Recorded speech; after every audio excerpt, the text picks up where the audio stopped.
Dans les Saintes Écritures, Dieu déclare que le Messie viendrait pour être le sauveur du monde. La vie de Jésus prouve qu'il est bien celui dont les prophètes avaient parlé. Ésaïe a prophétisé que la Vierge deviendrait enceinte et qu'elle enfanterait un fils. Des siècles plus tard, la naissance de Jésus accomplissait cette prophétie.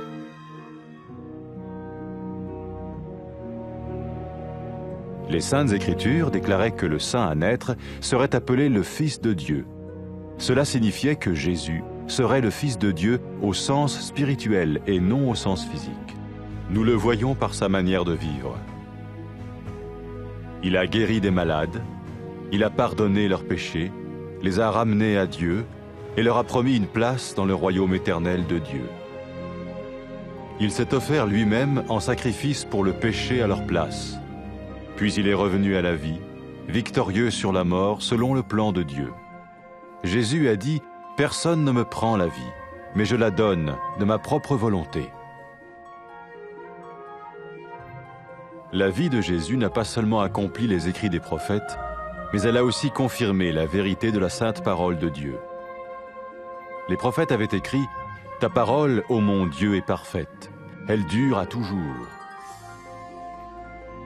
Jésus lui-même a dit « Le ciel et la terre disparaîtront, tandis que mes paroles ne disparaîtront jamais. » Jésus est venu pour nous donner la vie dans toute sa plénitude. Mais quand l'homme a désobéi à Dieu dans le jardin d'Éden, il a choisi sa propre voie et ses actions l'ont séparé du Créateur.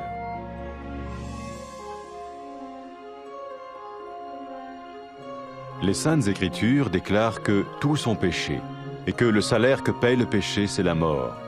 Il s'agit de la mort spirituelle, éternelle séparation d'avec Dieu. Mais tout comme Dieu a donné un bélier pour qu'il meure à la place du fils d'Abraham, ainsi il a envoyé Jésus, le Messie, mourir à notre place. Sa vie, sa mort et sa résurrection restaurent la relation entre Dieu et tous ceux qui mettent leur confiance en lui. Maintenant, non seulement Jésus pardonne les péchés de ceux qui le suivent, mais il les sauve aussi du jugement éternel de Dieu. Ils sont sûrs d'aller au paradis et de vivre avec lui pour toujours. C'est cette vie et cette liberté de la culpabilité et du pouvoir du péché que Jésus offre à chacun aujourd'hui. Cela ne veut pas dire suivre une religion, mais choisir d'avoir foi en Jésus qui dit « Je me tiens à la porte et je frappe. Si quelqu'un entend ma voix et ouvre la porte, j'entrerai chez lui. » Cela veut dire se tourner vers Dieu et croire que Jésus vient dans nos vies pardonner nos péchés et nous rendre tels qu'il veut que nous soyons. Il ne suffit pas d'approuver intellectuellement ce qu'il dit, ni de vivre une expérience émotionnelle. Nous le recevons par grâce, au moyen de la foi, par un acte de notre volonté. Lorsque quelqu'un est prêt à suivre Jésus le Messie, il peut lui parler par une simple prière. Peut-être êtes-vous prêt maintenant à ouvrir votre vie à Dieu. Si oui, vous pouvez vous joindre à la prière suivante, silencieusement, dans votre cœur. Seigneur Jésus, j'ai besoin de toi. Merci d'être mort sur la croix pour mes péchés.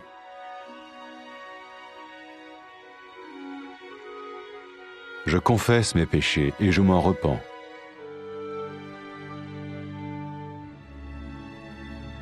Je t'ouvre la porte de ma vie et je te reçois comme mon Sauveur et Seigneur.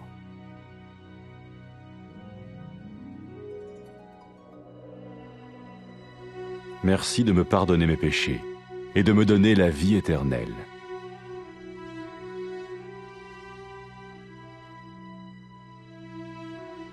Fais de moi le genre de personne que tu veux que je sois. Maintenant que je deviens l'un de ceux qui te suivent. Amen.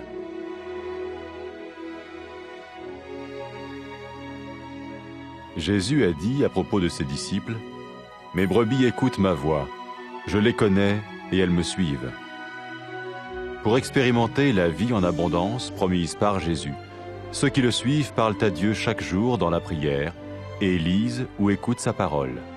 Ils parlent de lui à d'autres personnes et rencontrent régulièrement ceux qui l'aiment et le suivent. N'oubliez pas sa merveilleuse promesse. Tout pouvoir m'a été donné dans le ciel et sur la terre. Et sachez-le, je vais être avec vous tous les jours jusqu'à la fin du monde.